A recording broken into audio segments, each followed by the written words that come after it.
전 검찰총장의 대권 도전 선언이 이르면 이달 말이 될 것이다. 이제 여러 전언을 통해서 나오는 얘기인데요. 정치 선언과 입당 문제와 관련해서 국민의힘과 어떤 교감이 있습니까? 제가 이제 몇 명의 그 의원들하고 이야기를 들어보면 정치 참여 선언을 하고 곧바로 입당을 할 것이라고 예상하는 분들이 많이 있습니다. 그런데 네. 저 개인적으로는 과연 그렇게 되는 것이 바람직할까? 아니면 조금 정치 참여 선언을 하고 자신의 정치적인 어떤 위상 정립 또 앞으로 향후에 자신이 보여줄 수 있는 모습을 좀 가다듬은 다음에 오히려 우리 당의 대선 후보 경선이 시작될 무렵에 그때 함께 참여하는 것이 좀 더 낫지 않을까 그렇게 생각하기 때문에 앞으로 윤석열 총장이 어떻게 나올지는 저는 조금 미지수라고 생각하고 있습니다. 근데 이준석 대표도요, 8월 말쯤에 대선 버스가 출발한다 이 점을 밝혔는데.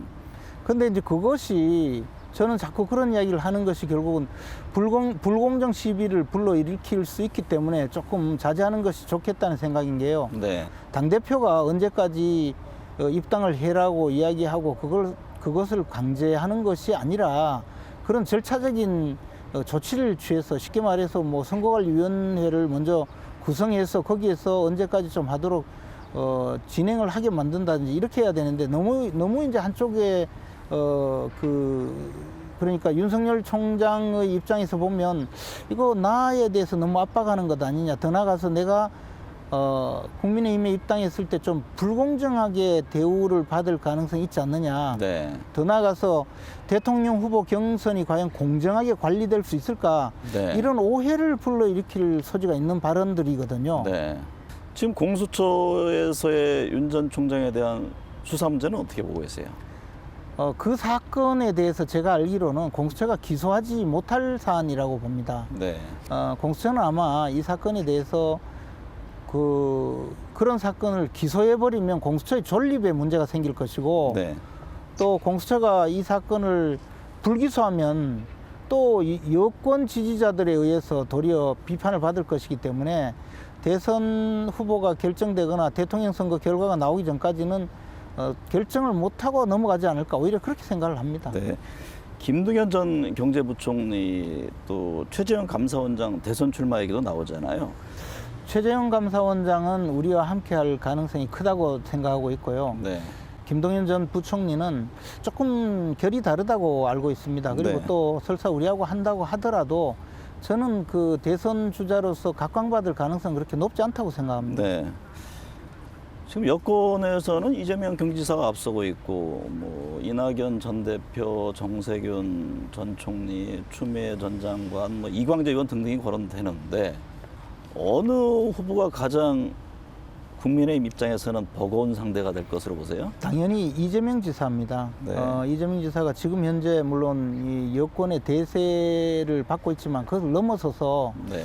우리가 이제 그 좌우가 극단적으로 소위 보수 진영과 진보 진영이 일합을 겨룬 최후의 선거가 박근혜 문재인 선거거든요. 네. 대구 경북에서 투표율도 80% 이상, 득표율도 80% 이상 얻어서 3%를 앞섰거든요. 네. 즉 대구 경북에서 8080 운동으로 얻어낸 그 득표 차로 호남에서 우리가 진 그 득표를 몽땅 커버하고 또 수도권에서 진 것도 커버를 했거든요. 네. 그런데 이재명 지사가 만약에 민주당 후보가 된다면 적어도 TK에서 우리가 얻을 수 있는 표의 한 20%는 날아가리라고 생각합니다. 아, 네. 미리 엄살을 부리시는 건 아니죠? 현실적인 이야기입니다. 우리가 아무리 우수하고 국민들의 지지를 받는 그런 대권 후보를 내세운다 하더라도 이재명 지사는 굉장히 위력적인 후보라고 생각합니다. 김채구 의원은 워낙 전략가로 알려져 있잖아요. 내년 대선을 봤을 때 변수, 구도는 어떻게 펼쳐질 것으로 보십니까? 저는 일단 우리 야권 분열이 제일 우려가 되고요. 네. 야권 분열은 지금 장외에서 몇 퍼센트 되지 않는다고 하지만 전체 보수 진영에서 한 5%만 떨어져 나간다고 해도 저는 거의 대선에 승리할 가능성이 없다고 보거든요. 네. 그래서 이제 그런 야권 단일 대오를 형성하는 것, 그것이 가장 중요하고, 경선 관리가 공정하게 이루어짐으로써 이탈자가 없게 되는 것. 그리고 마지막 이제 우리가 중도층을 향한 많은 어떤 전략적인 또는 정책적인 그런 다가서기가 함께 네. 이루어져야 된다고 생각합니다. 네. 김재원 최고위원은 국회의원이 된 2004년 이후 17년 동안 3번의 공천을 받고 3번은 공천에서 떨어지고 배우면서 오늘에 이뤘다. 이런 말을 한 바가 있습니다. 그런데 어쩌면 지난 17년보다 앞으로 1년이 대한민국 정치에 있어서 더 많은 변화와 쇄신이 있을 것 같다. 이런 생각도 듭니다. 오늘 함께해 주셔서 감사합니다. 고맙습니다.